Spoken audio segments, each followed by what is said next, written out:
12 ज्योतिर्लिंगांपैकी एक असलेल्या नाशिकच्या त्र्यंबकेश्वर मंदिरात भाविकांनी आज पहाटेपासून दर्शनासाठी गर्दी केली आहे। आपल्याला भाविकांची या ठिकाणी मंदिरात गर्दी पाहावयास मिळत आहे।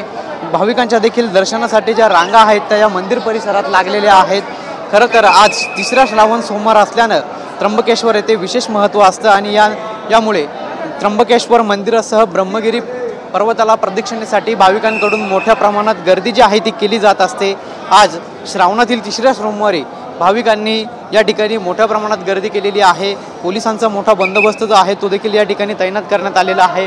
मंदिर प्रशासनाकडून देखील या ठिकाणी विशेष अशी उपाययोजना जी आहे ती करण्यात आली आहे, जेणेकरून भाविकांना विशेष असं दर्शन जे आहे ते सुलभ पद्धतीने घेता येईल याची जी खबरदारी आहे ती मंदिर प्रशासनाकडून या ठिकाणी आपल्याला घेण्यात आल्याचं पाहायला मिळतंय। कॅमेरा पर्सन प्रसाद पवारसह पवन येवले, TV9 मराठी, नाशिक।